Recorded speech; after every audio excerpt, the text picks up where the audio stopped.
Hello दोस्तों, तो आज हम एक्सप्लेन करने वाले हैं द राइवेज ऑफ टाइम के फर्स्ट एपिसोड को। तो एपिसोड की शुरुआत होते ही हमें सीमा महल को दिखाया जाता है। वहाँ ये तीनों बूढ़े व्यक्ति आपस में कह रहे होते हैं कि एक्सोलिन को पैसों के अलावा और कुछ नहीं चाहिए, तो हमें उसे वो दे देना चाहिए। जहाँ पर ये दूसरा व्यक्ति कहता है हमने इन पैसों को कमाने में बहुत मेहनत की है। वहाँ ये व्यक्ति कहता है तो अब मैं क्या करूँ। फिर हमें इस कहानी के मेन कैरेक्टर को दिखाया जाता है जिसका नाम जोंधा होता है। वहाँ जोंधा अपने मन में इन लोगों की बातों के बारे में सोच रहा होता है और फिर सोचकर कहता है तो तुम उसे मार डालो। जहाँ पर ये सभी व्यक्ति इस बात को सुनकर बहुत हैरान हो जाते हैं और जोंधा से कहते हैं आप ऐसा कैसे बोल सकते हैं। वहाँ जोंधा कहता है उसे मार डालो या उसके साथ काम कर लो क्योंकि वो हमें बहुत सी मुश्किलों से बचाएगा। जहाँ पर ये बूढ़ा व्यक्ति जोधा से कहता है क्या आप मजाक कर रहे हैं, वो एक्सोलिन दोंगजाओ का एक अच्छा एडवाइजर है और उसे कोई भी टच नहीं कर सकता। फिर वहाँ ये दूसरा व्यक्ति कहता है वो दोंगजाओ के कहने पर हमसे मदद मांगने के लिए आया था और अगर हम उसके साथ अच्छे से रहते हैं तो हमारी फैमिली का फ्यूचर बहुत ही अच्छा होगा। वहाँ ये व्यक्ति कहता है वो बैन कंट्री से बस एक दिन की दूरी पर है। फिर अगले ही सीन में हमें बहुत से जहाज को दिखाया जाता है। वहाँ ये सारी सेना एक्सोलिन को तोड़ने के लिए जा रही होती है। फिर वहाँ हमें दो व्यक्तियों को आपस में बात करते हुए दिखाया जाता है। वहाँ ये व्यक्ति लॉर्ड जाओ से कहता है जब हम लियोंग में पहुँच जाएंगे तो हम दोनों को पक्का प्रमोटेड कर दिया जाएगा। जहाँ पर लॉर्ड जाओ कहता है लेकिन सीमा फैमिली ने इस व्यक्ति को लेने से क्यों मना कर दिया। वहाँ ये व्यक्ति कहता है एक छोटे व्यापारी की ऐसा करने की हिम्मत कैसे हुई कि वो टॉप मिलिट्री एडवाइजर को मना कर दे। जहाँ पर लॉर्ड जाओ कहता है सीमा फैमिली हनाई में सबसे अमीर है। फिर ये दोनों व्यक्ति आपस में सीमा फैमिली के बारे में बात करने लग जाते हैं। फिर अगले ही सीन में हमें सीमा फैमिली को दिखाया जाता है।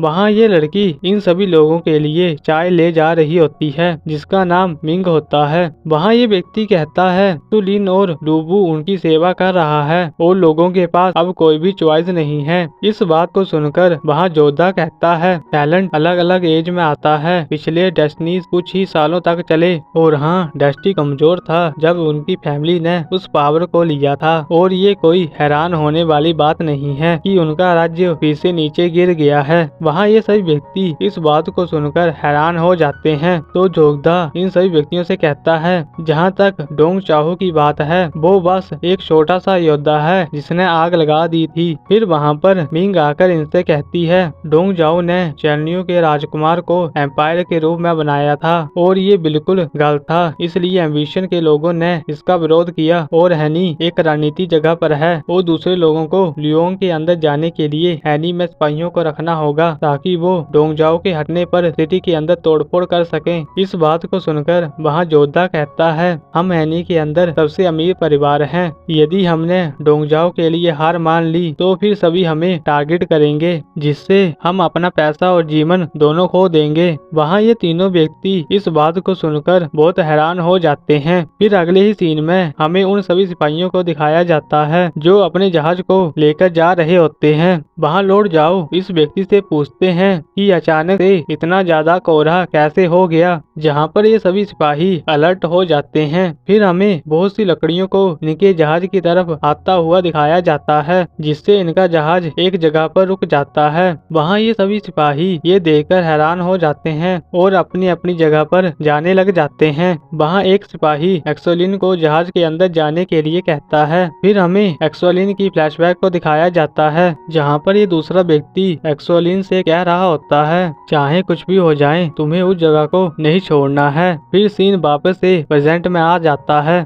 जहाँ पर एक्सोलिन अंदर जाने से मना कर देता है। फिर हमें एक दूसरे व्यक्ति को दिखाया जाता है जो इस जहाज के ऊपर हमला करने वाला होता है। फिर अगले ही सीन में हमें जोधा को दिखाया जाता है। वहाँ ये बूढ़ा व्यक्ति जोधा से कहता है हम डोंगजाओ को बड़ी ही आसानी से ना कह सकते हैं लेकिन हमें एक्सोलिन को क्यों मारना चाहिए। जहाँ पर जोधा हंसकर मिंग से कहता है तुमने आज अच्छी चाय बनाई है। वहाँ मिंग इस बात को सुनकर इन सभी व्यक्तियों को समझाती है डोंगजाओ लंबे समय तक ताकतवर नहीं रहेगा और अगर हम उसका साथ देते हैं तो फिर सभी लोग हमारे खिलाफ हो जाएंगे, जिससे अच्छा है हम एक्सोलिन एक्सोलिन को ही मार देते हैं ताकि वो हमें लूटने की कोशिश भी ना करे और हमारा परिवार भी सुरक्षित रहे। और ऐसा करने के लिए हमें जोखिम भरा कदम तो उठाना ही होगा। जहाँ पर ये सभी व्यक्ति इस बात पर राजी हो जाते हैं। वहाँ जोधा कहता है पैसे खतरों से ही आते हैं और मुसीबत के टाइम कोई भी अपना दिमाग नहीं लगा सकता।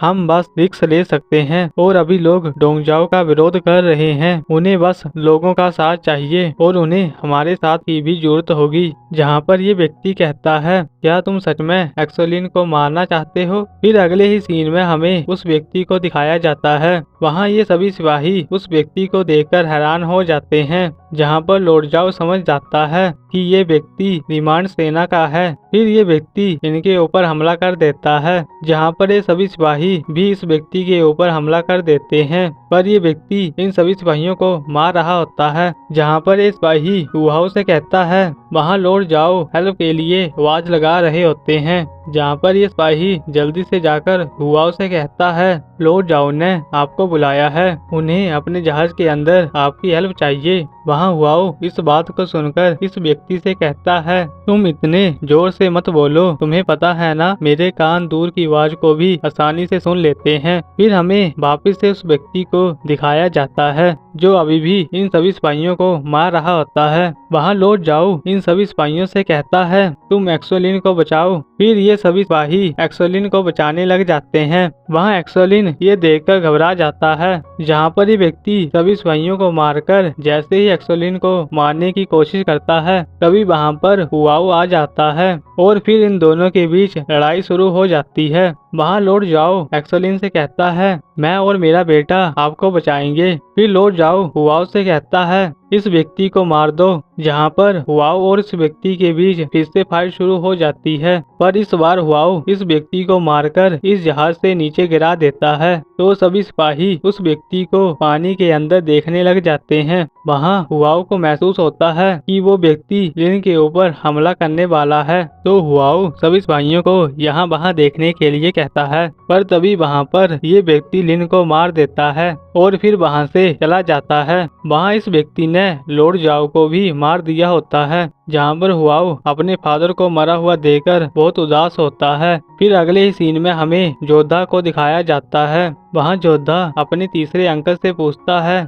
आपको बिजनेस में सुरक्षा चाहिए कि पैसा? तो अंकल जवाब देता है मुझे पैसा चाहिए। फिर सीन वापिस से शिफ्ट होता है और हमें हुआओ को दिखाया जाता है जो अपने मरे हुए फादर के पास बैठा हुआ होता है। फिर तभी वहाँ पर दो सिपाही हुआओ के ऊपर हमला कर देते हैं, पर हुआओ उनके हमलों से बच जाता है और फिर इनके बीच फाइट शुरू हो जाती है। वहाँ हुआओ इन व्यक्तियों से पूछता है तुम कौन हो? जहाँ पर ये व्यक्ति हुआओ को अपने साथ चलने के लिए कहते हैं। वहाँ ये व्यक्ति हुआओ को एक सीक्रेट रूम के अंदर ले जाते हैं जहाँ पर पहले से ही फेंग होता है। वहाँ फेंग हुआओ को बताता है ये एक सीक्रेट रूम है और मैं गवर्नर का असिस्टेंट हूँ और यहाँ पर एक्सोलिन की इजाजत के बिना कोई भी नहीं आ सकता।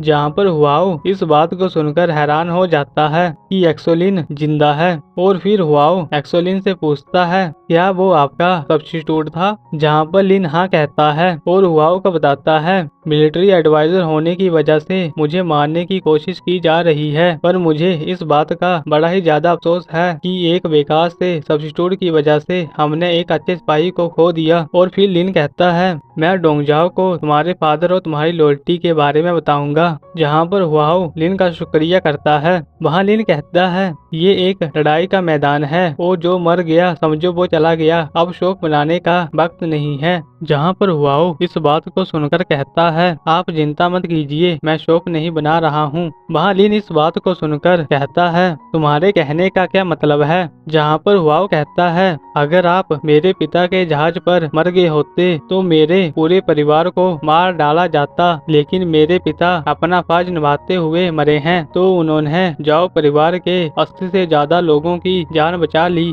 वहाँ लिन इस बात को सुनकर हंसने लग जाता है और हुआओ से कहता है तुम मेरे दोस्त लूबू की तरह सकता हो, लेकिन वो बहुत ही खतरनाक था, यहाँ तक कि उसने अपने फादर को भी नहीं छोड़ा। फिर लिन हुआओ की तारीफ करता है कि तुम मटेरियल आर्ट में बहुत ही अच्छे और स्मार्ट भी हो, क्या तुम मेरे बेटा बनने के लिए तैयार हो? जहाँ पर हुआओ इस बात को सुनकर कहता है, आपको बहुत से लोग मारना चाहते हैं। वहाँ लिन कहता है, क्या तुम अपने पिता को फिर से खोने से डर रहे हो? यहाँ तक कि रेमंड सेना भी अभी तक मुझे नहीं मार सकी, तो मुझे और कौन मार सकता है? जहाँ पर हुआओ कहता है, मेरे लॉर्ड आप रिग्रेट मत कीजिए। वहाँ लिन इस बात को सुनकर पूरी तरह से हैरान हो जाता है और हुआओ से कहता है, तुम्हारा ये जवाब बहुत दिलचस्प है। फिर वहाँ फैंग लिन से कहता है, मुझे रेमंड आर्मी का लीडर वहाँ पर दिखाई दे रहा है। जहाँ पर लिन कहता है, तुम सब घबराओ मत, रेमंड आर्मी मुझे नहीं मार सकती। वहाँ फैंग जल्दी से कहता है,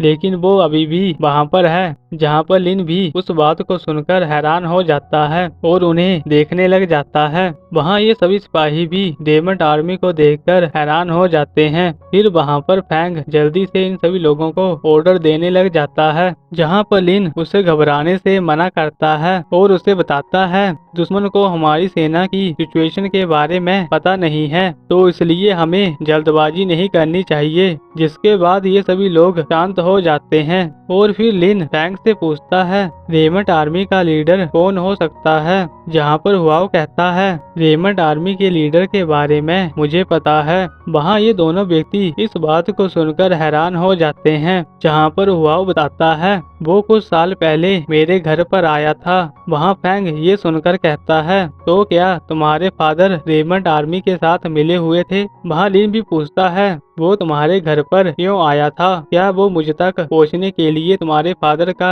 यूज कर रहा था? जिस पर वाओ हाँ कहता है और उन्हें बताता है, मेरे फादर कोई बहरूपिये नहीं थे, उन्होंने बस एक बच्चे को गोद लिया था क्योंकि उनके पास सिर्फ एक बेटी थी और उन्हें डर था कि तुम सब उनका मजाक ना उड़ाओ, तो इसलिए उन्होंने ये बात छिपा के रखी। वहाँ ये सभी व्यक्ति इस बात को सुनकर हैरान हो जाते हैं। फिर हमें रेमंड आर्मी के एक व्यक्ति को दिखाया जाता है जो इस पुतले के ऊपर आग लगा देता है और फिर विंग से कहता है, अब टाइम हो गया है। वहाँ ये सारी सेना जलते हुए पुतले को देखकर हैरान हो जाती है। फिर हमें लिन को दिखाया जाता है जो हुआओ से कहता है, तुम एक आंख वाले नहीं हो। जहाँ पर हुआओ जवाब देता है, मैं अंधा नहीं हूँ, लेकिन मेरे कान बहुत तेज हैं और जब उस व्यक्ति के ऊपर हमला हुआ था तब मैंने उस व्यक्ति की आवाज को सुन लिया था, जिससे मुझे पता लग गया ये व्यक्ति असली लिन नहीं है। वहाँ लिन हुआओ से उसका असली नाम पूछता है। जहाँ पर हुआओ कहता है, मेरा असली नाम लियो युनहाओ है और मैं रेमंड आर्मी का लीडर हूँ। तो गाइज अब से हम इस व्यक्ति को युनहाओ कह के बुलाएंगे। वहाँ लिन इस बात को सुनकर कहता है, तुम्हारी रणनीति मेरे से भी अच्छी है, पर मैं ये जानना चाहता हूँ कि ये रणनीति किसने बनाई है। जहाँ पर युनहाओ कहता है, तुम्हें उसके बारे में जानने की कोई जरूरत नहीं है क्योंकि तुम अब मरने वाले हो। फिर वहाँ पर और भी सेना आ जाती है। फिर दूसरी तरफ हमें मिंग को दिखाया जाता है जो अपने तीर से इस व्यक्ति को उस जहाज तक पहुँचाती है। वहाँ हमें युनहाओ और सेना को आपस में लड़ते हुए दिखाया जाता है। जहाँ पर युनहाओ बड़ी ही आसानी से इन सब व्यक्तियों को मार देता है। वहाँ लिन ये देखकर हैरान हो जाता है। जहाँ पर युनहाओ लिन को भी बड़ी आसानी से मार देता है। फिर अगले ही सीन में हमें जोंगिंग को दिखाया जाता है जो लिन के मरने पर बहुत ही एक्साइटेड होता है क्योंकि उसके मरने की वजह से अब एक मॉन्स्टर उठ जाता है जिसका नाम लुंग फैंक्सियन होता है। फिर अगले ही सीन में हमें लुंग फैंक्सियन को दिखाया जाता है